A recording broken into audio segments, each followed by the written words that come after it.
I'm at the home of Bill and Althea Bigham on Depew Road, December of '04. Bill, thank you for volunteering to talk with me for a few minutes. I have to remind you that the mic is on the camcorder, so you have to speak up a little bit. Bill, who were your grandparents? On my father's side, Yes. I didn't know my grandparents particularly well.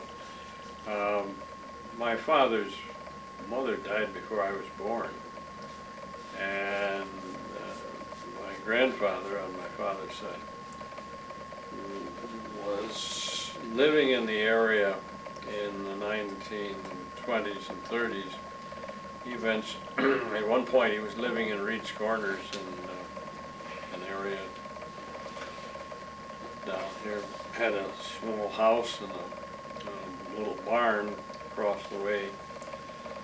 And finally, of course, his health got where he couldn't live there alone, and so he was living with the various members of the family. My uncle Bob, and for a period of time he lived with our parents, or with my parents. And in about 1930, I can't tell you now without looking it up, the late 30s, he developed shingles, and of course that was eventually caused him to be placed in the hospital, and he never got out. His name was John Bigham. Yeah. And he came from Wales, Yeah. Southeastern Wales. Do you know how old he was? Family talk? I don't know. He came as a young man. Did he come by himself, do you know, or with Yeah, family? he did. And when he came first, he came up in this area, and I don't know what brought him up here. There may have been some family members or something he might have known, but he ended up here, and he worked for farmers. That's how he got his start. Would he work for a farmer for a calendar year or day by day, or He worked by the month, I think. by the month? Okay. He worked for the Arnolds. I don't know whether one other family, but I know he did that. Now, is this the Arnolds on Lincoln Hill Road, or on 247? No, it would be, Middle Road? yeah, the middle road. It would be the ancestors of Frank and our Okay. family. Now, He also had a business of his own at one point when he dug wells. He did some of that type of thing on his own, and then, of course, eventually bought the farm on County Road 18, and that's where he made his home briefly, and then he began to turn the farming operation over to the other members of the family, and that's when he bought the place right down here in Reed's Corners. was that where Denise Nelson lives now? It was or in that area. It was the one, I think, next to Denise, but I'm not sure. maybe Flynn? Yeah, I think it was in that area. Did he know his wife in Wales, Sarah Charles? I'm not familiar that he did. She worked as a house girl for the Perkins family when they had farms outside of Bigham. And how he met her, I'm not really sure. But that was what she was doing. But they met in this country. Yeah, And she was from Wales also, was she not? I believe so. I have their wedding certificate in the basement. But I don't know anything. I don't think there was any ties particularly. There could, the families might have known each other, but I don't think the two did. I see. And they had how many children? Oh, there. They had, of course, your great-grandmother. Effie Yeah. Bigham wrote. And then there would have been Bob and Delbert and George and my father. Okay, and your father being Ray. Mm-hmm. Okay. Do you remember or recall what year your father was born? Born 1885. 1885. Was he younger or older of the siblings, or? Oh, see, Eppie would have been the oldest, and then Dell, then Bob, then my father, and George, I think, was the youngest in the family. George's family is the Farron McDade on the Westlake Road, That's right. and their offspring. Who would be left from Adelbert? Well, he had two sons, Leon and Vernon, who were both dead, Okay. and an adopted daughter, Doris, who is now deceased. Did she have children, Doris? Yeah, she married John White and had one daughter and three sons, I believe. I just got a Christmas card from Beverly, which would have been the daughter, and included is excerpt from the Watertown paper, or a paper in Watertown, about Doris's husband John, who's still living up on the farm, and apparently he meets with groups and talks about the early life as a boy on the farm up in the Watertown area. Huh. Kind of interesting. But she got her life up there. Let's see. Rob never had any children. Did he marry? Oh yeah, he adopted a daughter, and she eventually became a school teacher and lived on Long Island. Where did Rob live? Down on County Road 18, where... Is it Charlie Whiteman? No, it would be where the Mennonite built the new barn down there on County Road 18. Okay. Bob General lived there for years. I see. And what was his wife's name? Bob. Oh, Rob. Stella. Stella. Was she McGaffey? Okay. How large a farm was the farm purchased by John Bigham? And it was at roughly? About 120 acres, the one up there. Did that include where Holloways live? And it was on both sides of the road. It included all that brushy area on this side, where those 2 or 3 houses are now, and it included the house, and the barn, and some land on the other side. I guess the land that Holloway had now. So he must have scrimped and saved from his hired man days in order to purchase the farm? Yeah. And then, of course, for many years they had tenant farmers on. A man by the name of Bob Hall operated the farm for years on shares. So your father and brothers and sisters would have gone to District Number 8 down here in Reed Corners? No, they went to Walden's Corners. Oh, that's right, because they would have been over... Yeah. In fact, we have pictures out in the Walden's Corners school when my father and George were both there. What the story was with the older ones, I don't know. But those two were at the Walden's Corners, and they were there. Now, your father, Ray, took over active farming about when? Well, he worked on the farm. See, he was born in 1885. He worked on his father's farm, and he had a hay press of his own at one point, and he bought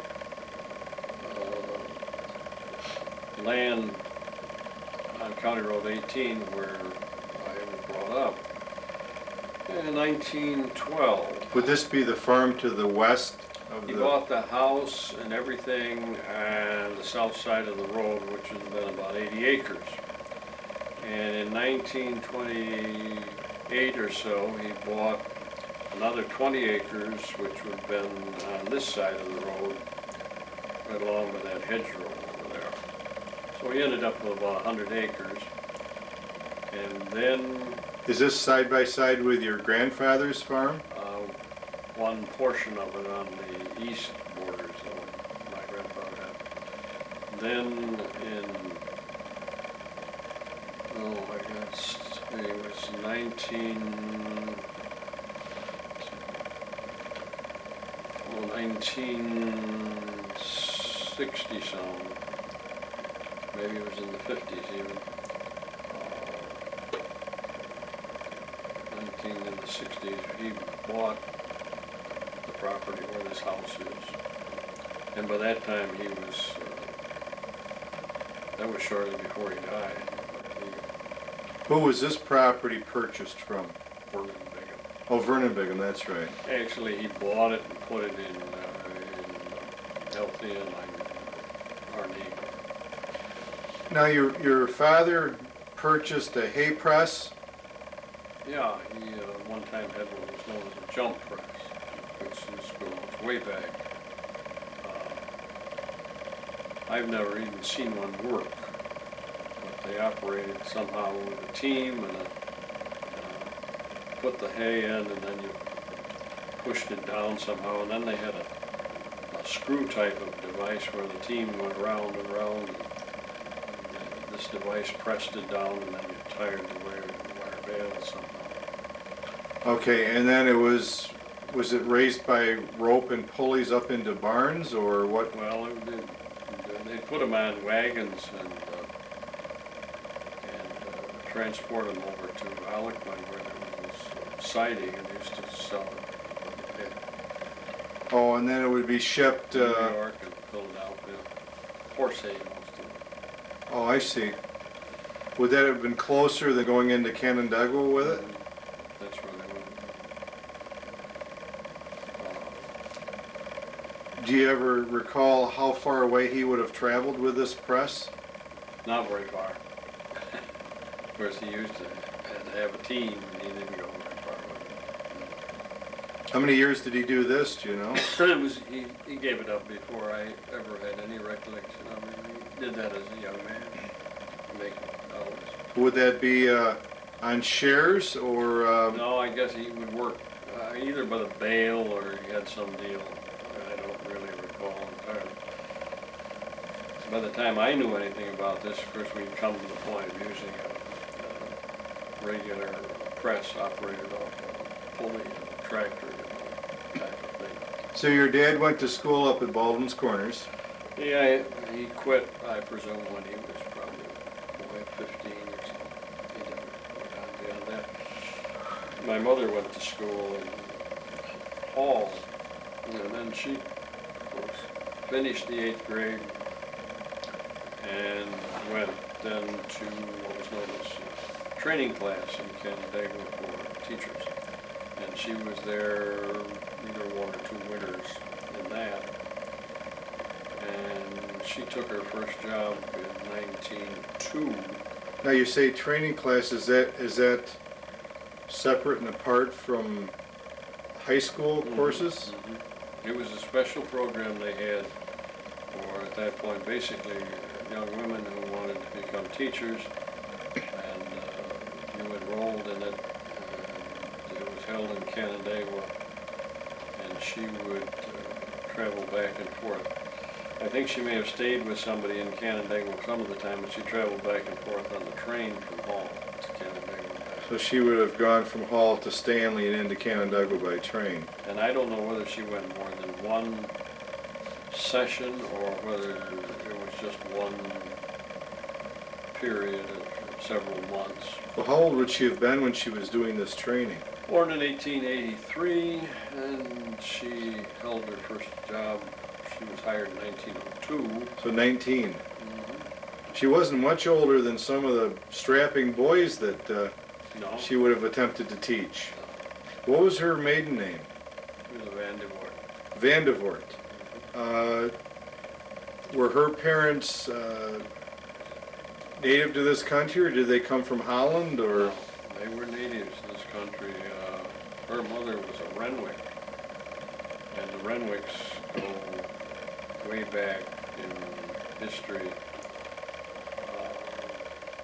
apparently some member of the Renwick family was a veteran of the American Revolution, because I have a cousin who's now deceased who traced this out and became a member of the DAR.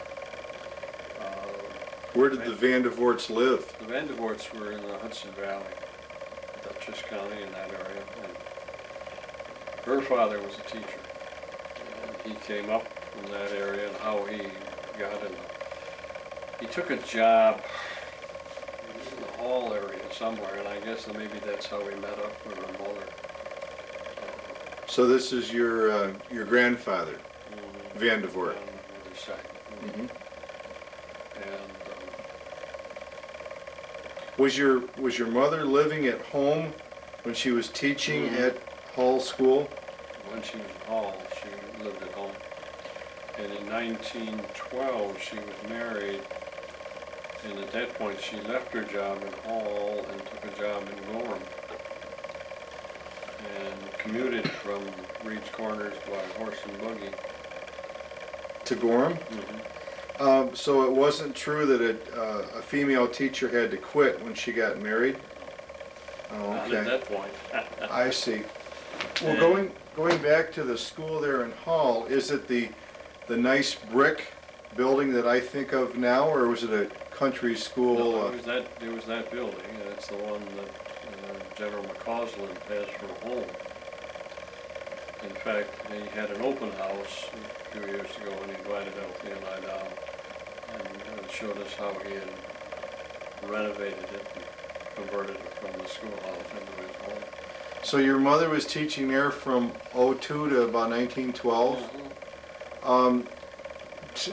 Tell me again about your mother having Civil War veterans in. I think that's fascinating. Well, usually, once a year, I presume, probably in the spring sometime, she would invite one of the local Civil War veterans to come in and talk to her group. And of course, there were two teachers in the Hall School, and they split the classes depending on 1 through 4 or 1 through 5, and then the older kids in a different group. And she had normally, quite often some of the older ones, I guess. And these fellows would come in, and of course, at that point in time, there were Civil War veterans all over. And many of them were with disabilities, having lost an arm or a leg. It was pretty common, I guess, in the Civil War. And they would talk about where they've been, what they've done. That's amazing that there's a link with the Civil War. Mhm. If you could up just a little bit, do you ever remember 1905, 10 along in there, what she would have made as a teacher? Yeah, I have a complete record of her earnings from the time she started till the time she left. I'd have to refresh myself from the sheet, but my observation was, in the beginning, she might have made $180 to $220 a year, and by the time she retired,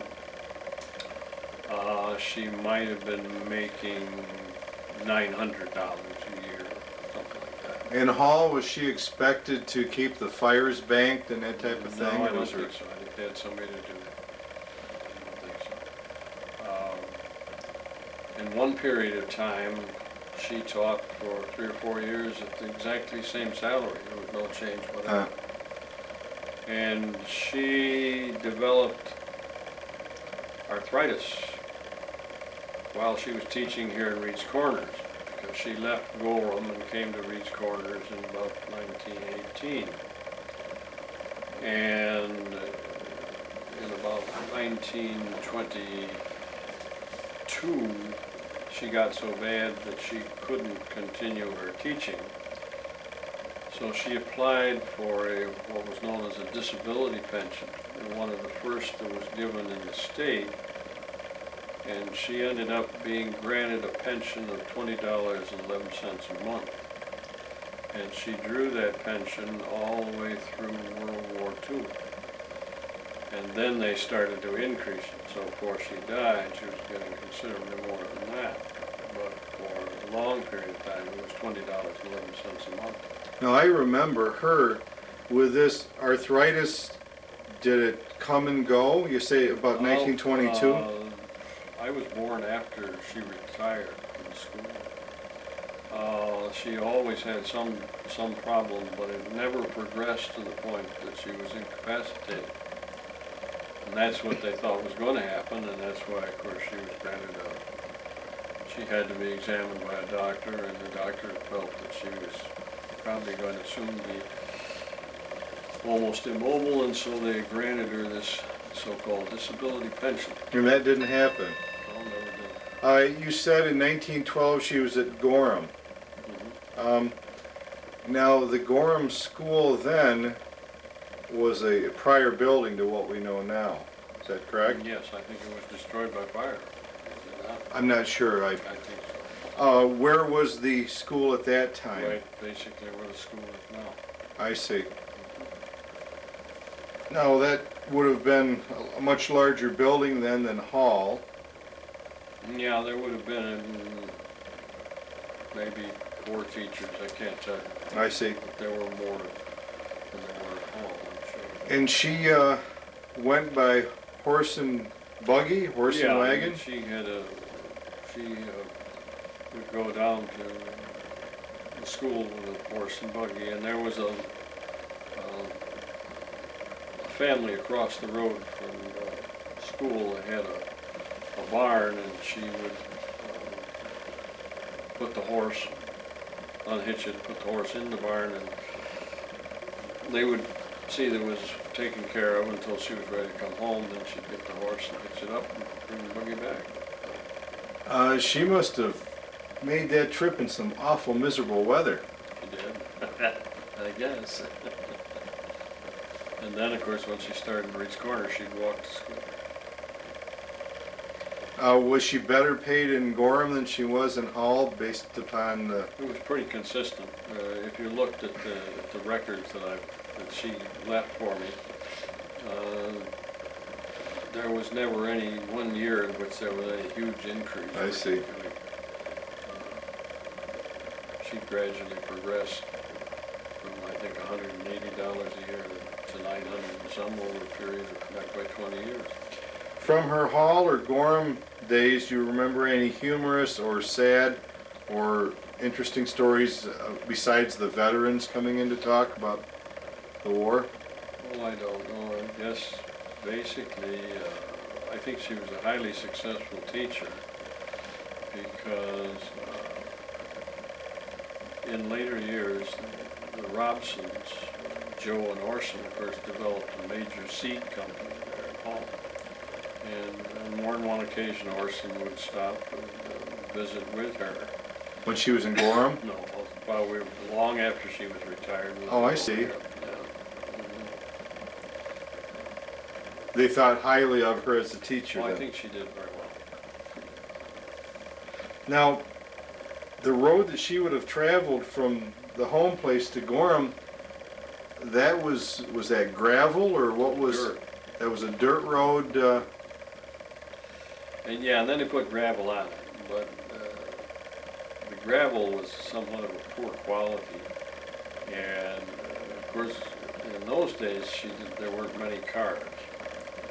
But in later years, after she, of course, no longer was involved in this, I can remember as a kid, cars going down that road with a cloud of dust so that you couldn't see if the car went by. And it was pretty much that way right up until the time the county took the road over, which used to be a town road. Okay.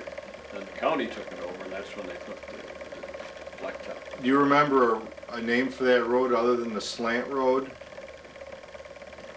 I think that's about all. Is that what you knew it as, the slant road? It had a number. It was town roads, and I can't think of the number. I see. Well, March and April, that must have been a mess, wasn't it, back before they improved it? It's hard for me to say because, of course, by the time I knew anything about it, they had put some gravel on it. But I presume that it probably was. Did your mother travel by train to Geneva or Rochester or any? No, if she had a family in Rochester. In other words, of course, they moved. One uncle eventually ended up in Cleveland as a camera repairman. Another uncle owned the evaporator in Canandaigua where the antique shop is now, by the car wash. Oh, okay. Harvest on Perry Street? Yeah. He owned that, and that was unfortunate because he was extremely hardworking fellow. And he made processed vinegar. Of course, he was under close supervision during Prohibition because they were always afraid that he was selling hard cider, not vinegar. But when the Depression came on 2 years in a row, he sold his vinegar crop to companies that went bankrupt. Mm. And it ruined him. I can remember going in with my father in the 30s, and we had picked up apples and sold, brought them out there by the bag, and he turned them into vinegar. And I remember him saying to my father, I've got money enough to pay you, but I'm probably not going to pay some of the rest. And he ruined it. He lost the business, and then health failed. Was his last name Vandevort? Uh-huh. But he worked so hard, but things were so bad, he lost the whole thing. Now, was that in the building that's the Harvest, whatever, gift shop? Well, that's too bad. Your mother, some of her students would have served in World War I. Yeah, sure they did. If she, from her, maybe her hall days, or... Yeah, I have no idea who or anything like that. My main recollection was hers, of course, was Confederate, or the Union soldiers that used to come. Now, she came to Reed Corners in what year? 1912. 1912. Were any of your other relatives on the board or trustees for the school? Not when she was here. She became the trustee. After she got done teaching? Yeah. Other than logistics and travel time, why did she come to Reed Corners from Gorham? There wasn't any particular advantage money-wise, but I think it was did away with that business of having to get the horse out and going down. And of course, when she's down here, then she was the only teacher in the school.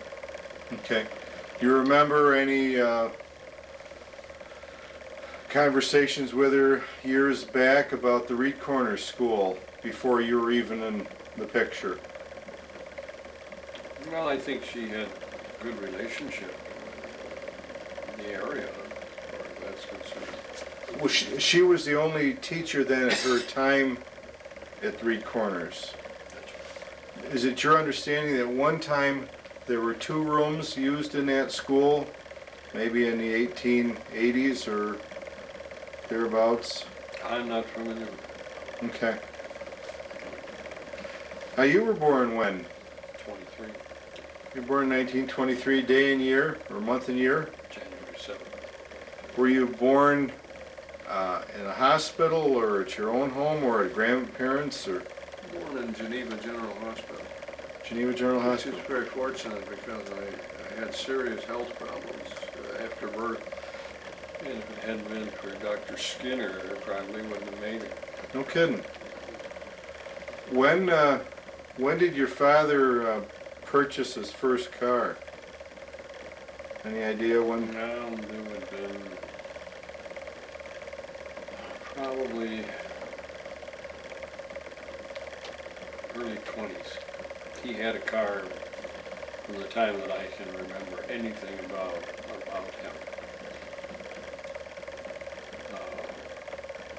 Was it a Model A or Oh, no, way back to, would it be a Model T maybe? Model T? The first car that he had that I remember had a system where there were kind of bands in it. And when we would go to visit George Bigham, of course, it's quite a hill before you get to their place. Sure. And if the bands were worn a little bit, the car would have difficulty getting over the hill. And on one occasion, he turned it around and I guess backed it to get it over the hill. Now these bands were metal? They were rubber of some nature. These are very early cars. Really? Yeah. Huh. Anyway, it was always an experience to go anywhere because you never know how you're going to get along. And Now- he didn't like cars anyway, hated cars with a passion because he was brought up with a horse and buggy. And so he was never comfortable with a car. One time, he had a little garage. One time he got into his car and was backing. I was standing by the side of the garage and he was backing out. Let's see, it would be your mother's father, be your grandfather, I guess, it would be Jim Road. Okay. Came to see him. Of course, he's the brother-in-law. Yep. Came to see him, and he drove in just as my father backed out. He backed right into him. Oh boy. Now the house that he was in at the time is what now the Schultz family live in? That was what. That was your home That, place. yeah. Do you have any idea how old that house is? I have no idea. It's pretty goes back quite a ways, but I don't know what its real history is. When did you tear the barns down across the road? Well, we started taking them down back in the 70s, I guess. And we had, one guy took one down for the lumber, and I had no idea what to do with the next one. And in a January windstorm, the wind was so strong that it lifted the roof off the barn and dumped it down in the middle of the road. In the road? And dumped it in the road. And the town came, had to get their payloader out, and they pushed it over. And of course that meant then I had to take the rest of it down. So we took it down and salvaged all of the timbers, and I stored the timbers. And my nephew was working for a contractor in Corning, and the Corning Historical Society was getting ready to build a structure to house farm equipment, and they looked high and low for hand-hewn timbers. Mm-hmm. And they said, of course, if they found any, the buildings were so bad that the timbers were rotten. I see. And when he discovered that I had these timbers, he brought the contractor up, and they looked them over, and they came up with a semi and a big flatbed, and they transported them all back to Corning and put them in this building that's part of the Corning Historical Society. They were in good enough shape to do that. This home place that you grew up on, the first year recollection, who owned that before your father? Without looking at a deed, I think there were Hershey's involved, and then at some point, the property that he bought in the 20s, I think, belonged to the Dawsons. But these are people I have no recollection of other than there's a name, you know. And the other farm where Holloway's live now, when did your grandfather sell that?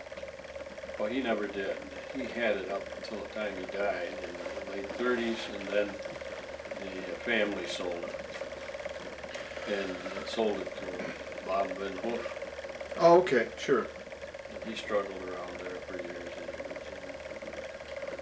Well, the farm that you have now, even though it's so close, it's much drier, better land, is it not? Well, yeah, in a sense, and also the fact that I've spent a great deal of money in tiling and ditching.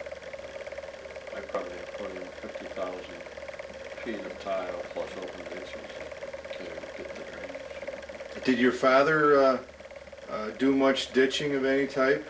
Well, it was so hard in those days because you know, we didn't have the equipment we had now, and it was a real job. A lot of it had to be put in by hand, and we didn't do a whole lot. But there was tile in there. Was it the ceramic reddish tile Yeah. that I remember? Did you ever see on your home farm any stone tile? No, I haven't. I've been told that there are people that found those, but we never found any. The only thing we ever found was the old-fashioned tile. And we never had a lot of those because it was so hard to put them in. And the first work I ever did was down here towards Reed's Corners. And by that time, plastic tile had come into use. Okay. And from then on, it's so simple to do. So you were born in 23. When you were 6, 7, and 8, you had your mother as a teacher. Never. Never. Oh, that's right. She became retired. Disabled. She By then. retired before I did. I had Mildred Conklin. Okay. When you were 6, 7, and 8 years of age, who were your playmates? John Gage. John Gage. Okay. He'd have been my age. And that would be Gerald Gage's brother, Younger brother. and lived there Reed Corners on Lincoln Hill Road. John is still in the VA. Still. Did you have to work fairly hard as a kid, or Oh yeah, I worked. did your father have just a couple of milk cows, or He had everything. what was up there on the Bigham farm? He had probably maybe 3 or 4 cows. He had 3 horses. He had probably 100 chickens. He had about 30 sheep. And he had pigs. 30 sheep. Yeah. Is that a fairly large number of sheep for Well, this area? I don't know. It was, of course, he had lambs, but that meant we had a little of everything. And of course, there was always trouble with everything. Were all your barns and chicken coops on the south side of the road? They're on both sides. Both sides. Yeah. What was on the north side nearest the house? Oh well, he had eventually had a brooder house. He had a yard for pigs with a building for the pigs. He had a chicken house that held about 60, 75 chickens. He had a small barn that he used to put a pig in.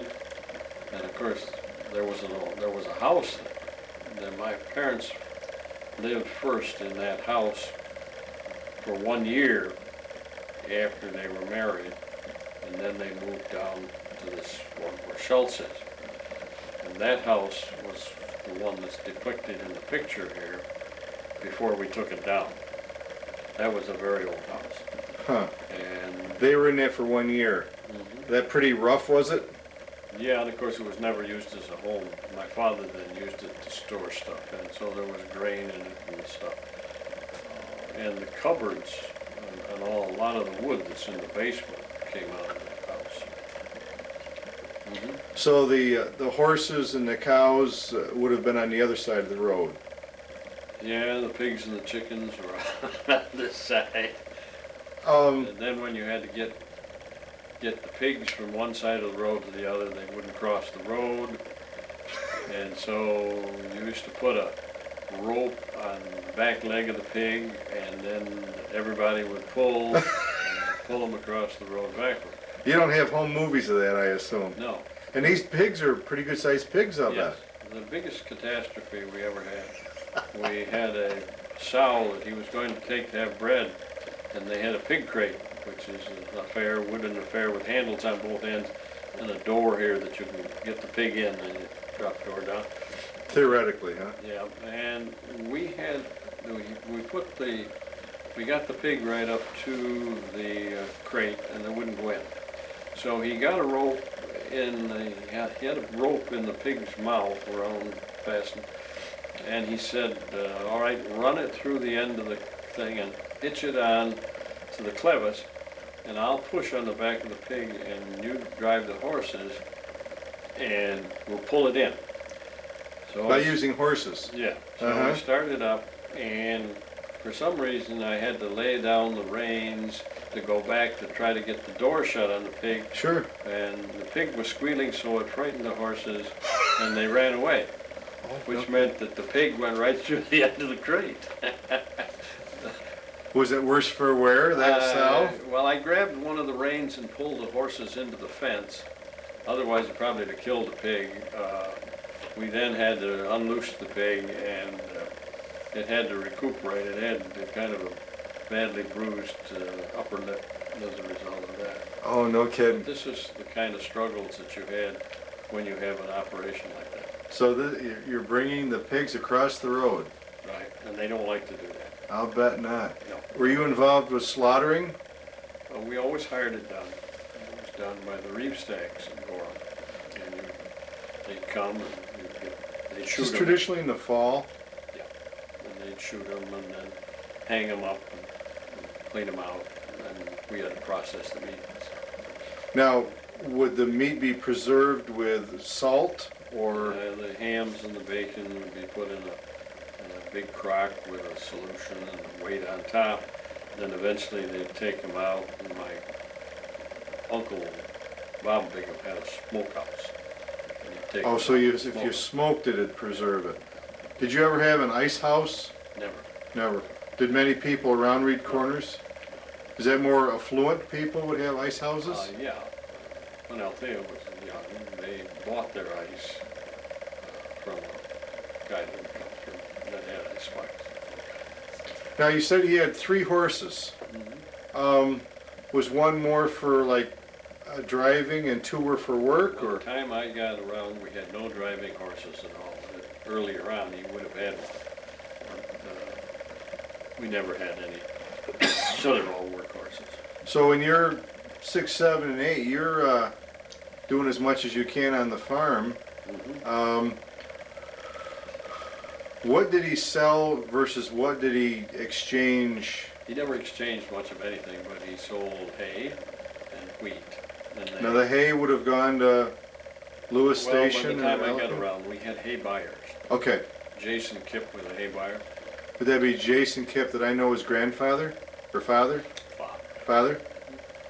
And of course, by that time we had people like Bill Henry had a press, and they'd come in and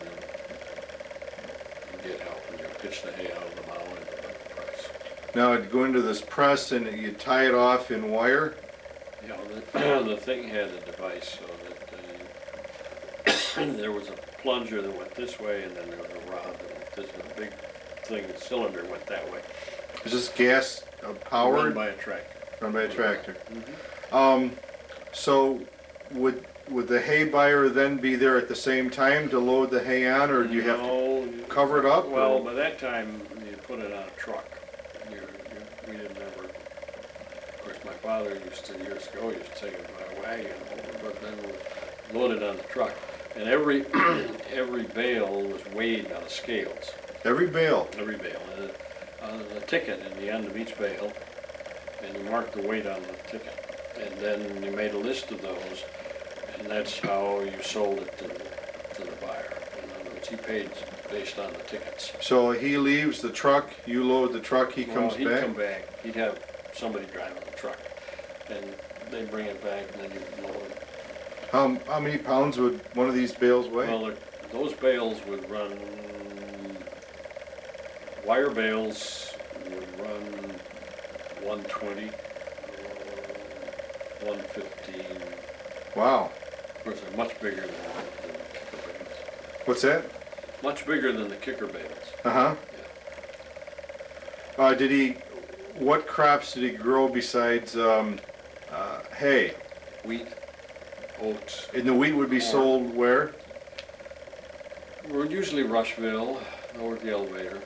Okay.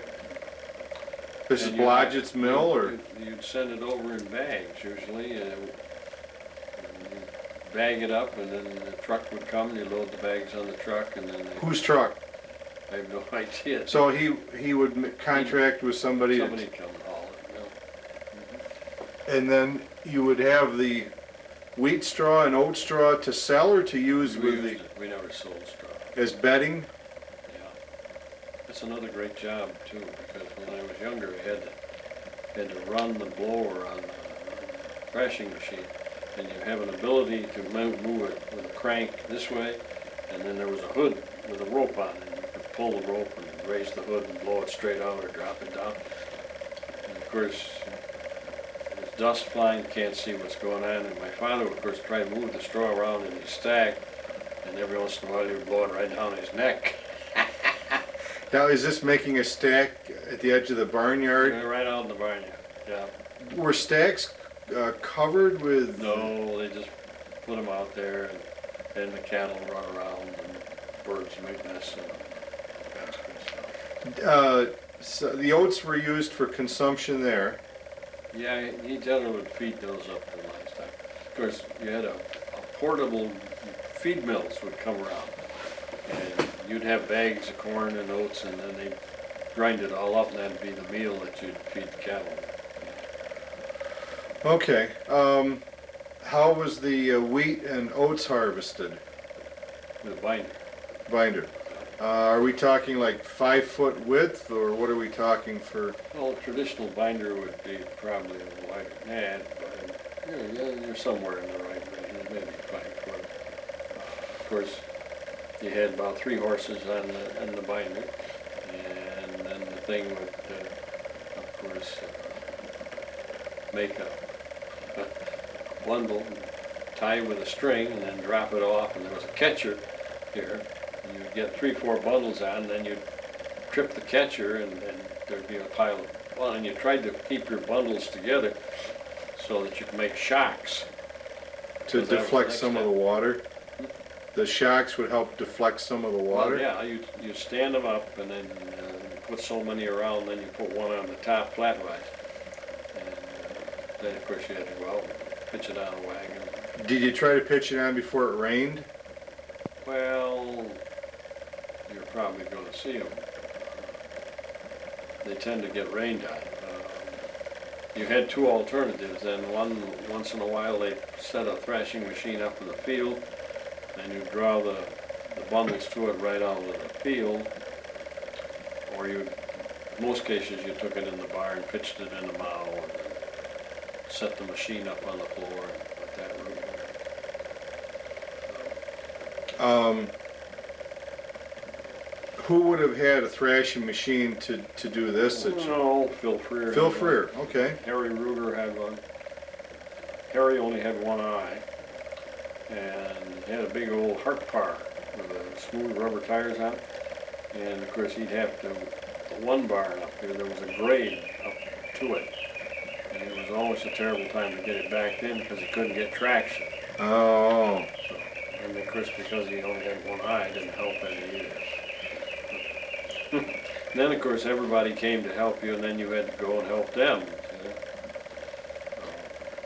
That must have been a little difficult, wasn't it, when you've got 8 acres and somebody else has 16 acres? That's the chance you took. But everybody would show up all up and down the road.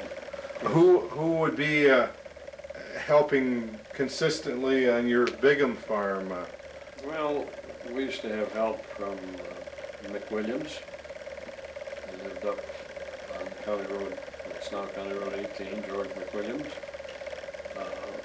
I guess Ernie Young was around the latter end of the thing. When Bob Hall was on the farm up there, he would show up. And of course, my Uncle Bob. So they made up quite a crew. Of course, the one uncle, you see, took his own life in the 30s. Is that a Delbert? Yeah. Yeah. I might say that in all the years that I went on to school, from the school in Reed's Corners, I never regretted 1 minute the one-room school. I think I never felt that I was any less prepared than somebody who went to private school once I got on to college. I had nothing but good to say about that school, and Mrs. Conklin, who was my teacher. She did an excellent job. That's a testament then. Mm-hmm. Do I understand that people ate pretty well during thrashing times? Yeah, the women would put on a feed for you. I think at Mrs. Wells and Mrs. Young's funeral, I mentioned that that was one of the things you could look forward to. One of the few things, wasn't it? Yeah. Were those pretty long days? Well, yeah, there were, of course, it was such a dirty job. You know, just dust flying everywhere. Did you have any beans? Yeah, and they were even worse because when you put them in the barn, there was dirt on the roots, and then when you put them through the thrasher, they'd all turn to dust. Couldn't see anything then. And would the beans be shipped out by truck as well? Yeah, same thing. Mm-hmm. Of course, every barn had granaries in it, and the first thing you'd do probably would dump the stuff in the granary, and then of course you'd have to bag it. And get it out there. Now your father's farm is how many acres before he bought here? Well, he used to work this on, he used to rent it from, so for a long time after my uncle died, he rented this before he bought it. Around 1930, are the fields, more of them and smaller, or are they about the size that, No, they were smaller, smaller fields? and usually were fenced in because they had cattle and they'd run some of them for pasture. They'd run the cattle into like the corn shocks and what have No, you, or no, they'd be pasture fields. pasture? Okay. But he would have, my father would have had fenced off in the area, in the 80 acres that's on the side of the south side of the road, he would have fenced off he would have fenced off close to half a dozen fields of various sizes. That must have been an effort in and of itself, keeping the fence It was. repaired. And it was a big effort when I took them all out, too. Oh, were they woven wire fence, or? Now, the purpose was for pasture and pasture and alone? because of the fact that with a binder you can't have a 30-acre field because you'd never get it done. And so your fields would be like 5 or 6 acres or 7 acres. Okay. What do you mean you'd never get it done? Well, it would be an endless process. In other words, it's just so labor intensive that, I mean, I raised 50 acres of wheat, and in 2 days, it's combined and trucked away. If you attempted to do that with a binder, I wouldn't have any idea how long it would take you and how much help you'd have to have. Just couldn't do it. What would your father say if he saw Jack Curran pull in with one of those big monster combines and... Well, that would be 50. The first combine we had, we never owned a combine, but the first ones we hired done, you had to ride on the thing and bag it in bags and then drop bags off. Well, that must have been terrible dusty too, wasn't it? Well, it wasn't as bad as thrashing, but it was a real problem because you were always struggling because the thing just teetered around and you had to put a bag on. Are you on a platform of some sort? Yeah, and you could have a bag on, and then when that one filled up, you got one on this side. Then you had to get this one off and Did get you have tied. Yeah, a you could lever switch it. you switch back and forth? Now this is pulled by a tractor? Yeah. We never had one pulled by horses. The Moody's, Bob Moody's father had one that he pulled with horses, but we never got into that. So your family didn't do much trading or bartering. No. It was mostly cash. We were fortunate because my mother always had, all through the Depression, had that pension. And while $20.11 doesn't sound like a lot, we were hiring people to work all day for $1. $1. Huh. And then my father raised it to $1.25. When you were, other than thrashing, is it you and your father doing the work on this farm, or do you have some day help? Well, he used to hire help. You know, he had Monty Powell, Okay. who lived, I guess, where you were. Uh-huh. And he had one or two other guys. This time of year, once things are harvested, is it just you and him? Yeah, he had no help in the winter at all. Okay. How did you heat? We had two stoves, one for cooking that burned the wood, and then in the living room we had a coal stove that kept the fire all night long. But we had no running water, so we had nothing to freeze up. In the dead of winter, both of these stoves are going, or? Yeah. Okay. Did you have a parlor, or would you have called it a living room? A living room. Living room. And there was a bedroom downstairs, and then two upstairs in the house. So there are 3 bedrooms. Okay. Did you have much opportunity to play ball with the kids in the corners, or go No, fishing, or? No. Most of the time, the only time I ever went down was when I went down for something, to party or something with John. Okay. Most of the time. I spent a lot of time as a kid picking up rocks. I was always picking up rocks.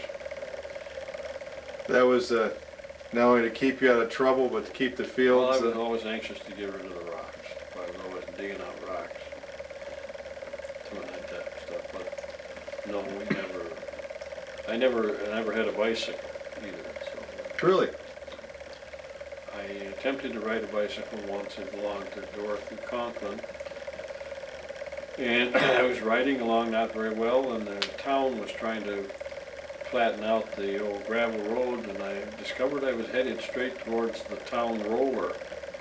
So I couldn't figure out how to stop, and so I ditched it in the ditch and damaged the bicycle. I think that's the last time I ever rode a bicycle. Oh boy. Huh. Was Dorothy's father still alive then, or? Yeah, we paid some modest sum, like $1 or $2 to have a bicycle repaired. There were interesting situations. I can remember with John Gage, they used to have a game called Tippy-Eye Over, throw the ball over the school, and then you'd catch the thing and run around and tag people. And then one time they used to throw stones at each other. That sounds kind of strange. Throwing stones, huh? A little strange. Were these soft stone stones, war. or? And in the course of one, John hit me in the face and cut my nose, and I guess we were told we're not to do that anymore. This is at recess? Yes. Stones, A huh? little stone wall. They'd have trouble with that in public school today, wouldn't they? They would, yes, they would. So you had Mrs. Conklin was your teacher, Mm-hmm. and did you have the resuscitation? How do you pronounce that? Yeah, of course, you all each had your desk, and then the classes would come up and sit in the desk, like one of these things that I've got in the basement here, and in the front, and then you could recite or answer questions or do whatever, you know. Was the school painted and looked halfway decent, or Oh, yeah. was it getting? They kept it in good shape. What do you remember? What time school started and when it ended? I couldn't tell you exactly. I can remember, of course, that we always had a break for lunch, and then on certain occasions, mothers would bring in hot food, you know, not unlike what the Mennonites do. Was there a separate outhouse, or was it attached to the building, or? There were two. There was a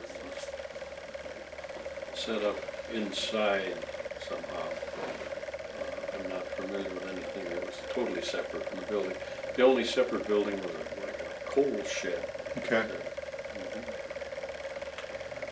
If this outhouse is attached to the building, Did that have a air about it? Not too bad. They kept trying to keep it clean Okay. best they could. Uh-huh. Have a school bell, did they? Yes. Mm-hmm. Would that be rung just at the start of school, or when would that be rung? Well, I can't remember. That I don't recall particularly how they did that. Again, when you're 10 years of age, how many kids on an average week would be at that school? A pretty good size. My guess is that there would have been 30 maybe anyway. 30 kids. And from first grade to 8th grade? Mm-hmm. By the time you got up near 8th grade, had some of the kids, especially the boys, quit? Yeah. Of course, when I was going there was a major split. A large number of our people went to Canandaigua Academy. That was before we were part of the Marcus Whitman district, the Gorham district. And I can't tell you, of course, by the time I got around, I had bus transportation to Gorham, whereas people like John Gage and Gerald and some of the rest, they had to provide their own transportation to Canandaigua. So that made a big difference. My family was not in a position to provide that transportation. Was the bus transportation free? Yeah, because there was some payment, I think, to the district somehow for going. I don't know how they handled it really. Did Gages choose to go to Canandaigua, Yes. or because they were that side of... They chose to go. I think early on there was kind of a feeling that there was Canandaigua Academy, of course, was a very prestigious school. Stephen Douglas went there, didn't he? And Gorham, of course, was originally a two-year school. It had 2 years of so-called high school. Okay. And then when they had the fire and the building burned and they formed a central district, then of course they went to a 4-year. Oh, high school. okay. So it was Had you- really new. Had your mother thought about sending you to Canandaigua? Because she knew the people at Gorham and Mhm. knew the quality She of was quite education? happy with what was there. And And we were fortunate. Vern Hyatt was an excellent job. Peter King was there. We had a lot of good people. I remember both of those. Oh, I remember Vern Hyatt. Yeah. He was there when I was in school. Huh. Did your family spend much time at the Reed Corners store, or were you too busy on the farm? Always go down there and shop. There was What types of things would you buy at the Reed Corners store? canned goods. Okay. And of course, there was always a group that was hanging around there. They had a bench that the guys sat on. Experts talking about different subjects. And of course, we were active. My mother was very active in the Grange, so we were there, and the church. Where did you, going back to the store for a minute, where did you get your gasoline and kerosene? They had a pump down there, and we always had kerosene. We had a drum, and I don't know, I think somebody would deliver it, and it's like a 50-gallon drum, Oh, okay. and you get kerosene in that. The early tractors that you had, did they run by kerosene, or? No, we had a outdoor tank, small tank, and we used to buy gas. Of course, our tractors were pretty primitive. They were old, International 1020s, and they had steel wheels with spade lugs. Huh. Very rough riding things, not like today. Lewis wouldn't mind though, would he? Hmm? Lewis wouldn't mind. Oh, So someone would deliver gasoline then as well. Do you remember when your father went from horse to tractor? that was the 1930s. In the 30s. He went only under, he never liked to drive a tractor. Never. Did it have to do with the cost, or he just... No, he was brought up with horses, and he was comfortable with horses. He never was comfortable with a tractor. Never. He never liked the tractor, and he wasn't too fond of cars. Now you said he was kind of a homebody. He liked staying home. No, he never traveled much. No. It was always a terrible problem. Like at Christmas, we'd get an invitation to go to one of the family members, and a terrible job to get him going because he was always having to go to the barn to see check on something. So it was hard to get around. Uh-huh. There was not much on that. And of course, as soon as I was old enough to drive, I did the driving for him. Huh. Used to take him shopping, and then on the way back, he always had to stop over here, and he used to drink ale. Stop and get an ale before he got home. Now, was that like at Reed's Inn, or where was that? Uh-huh. Uh-huh. Going back to the store again for a minute. Now, you'd buy your canned goods there. Your sugar. Your shoes and that type of things would come from Canada. Canandaigua? Yeah. Did you do it? Who had the store in Reed's Corners, your earliest recollection? Well, Earl Winnie had the store. Okay. I got to know Earl pretty well, but by that time he was out of the store. And then, of course, the Brams had it, and the Harders had it. You never remember more than one store at a time there, do you? Oh yeah, I remember when they put the second one up. Oh, really? Sure. So for a while there was two stores? Yeah. Wasn't there some contention over Oh, yeah. which store we're going to? Well, I can't remember how my family decided what to go to, but I remember the stores pretty well. So one was Bram and one was another, was a woman, wasn't it? Yeah, I can't even remember what their name was. So you can recollect when there were two stores there, the second and third building there from the corner. Of course, the one is very old. That's the one that was originally there, and the newer one, the one to the north, I think Mrs. Bram, Earl's mother, put that up. Were there gas pumps at both stores? There's gas pumps at the newer one. I don't recall anything at the other one. There may have been one. I don't remember. Okay. I remember Earl telling, because Earl and I lived together at Cornell for 2 years, Earl Brown. Oh, okay. And I remember Earl telling the story of when he was there and some guys pulled in and got some gas, jumped in the car and got out.